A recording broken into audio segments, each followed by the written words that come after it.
Doctor Mohammad Yunus আমাদের সাথেও যে প্রতারণা করেছে তার জন্য অবশ্যই আমরা তার ওপেন সমালোচনা করি, কারণ আজকে তিনি 3টা দলকে ইস্টাবলিশ করে যাচ্ছেন, এই ক্যাটাগরি করে দিয়ে যাচ্ছেন, আর আমরা বিসি ক্যাটাগরি হয়ে গেছি। সুষ্ঠুভাবে জাতীয় নির্বাচনটা হোক, তার আগে আসলে আরেকটা গণভোট আয়োজনের প্রেক্ষাপট কি আছে?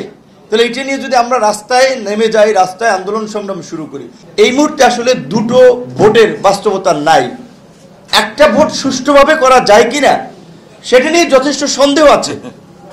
আজকে যে আমরা জাতীয় নির্বাচনের কথা বলছি, সেই জাতীয় নির্বাচনে যখন তফসিল ঘোষণা করবে সেই সময় চিত্রটা কি হবে আপনারা যদি একটু চিন্তা করেন। বিএনপির মতো একটা বড় দল, জামাতের মতো বড় দল, আমরা যারা আছি এখন যে অবস্থা দেখতে পাচ্ছি, বিএনপি জামাতের মতো বড় দলগুলো বা মিত্র সংগঠন যারা একসময় ফ্যাসিবাদের বিরুদ্ধে যুগপথভাবে লড়াই করেছে, ঐক্যবদ্ধভাবে লড়াই করেছে, আজকে তারা একজন আরেকজনের বিরুদ্ধে বলতে গিয়ে বিদ্বেষ ছড়াচ্ছে।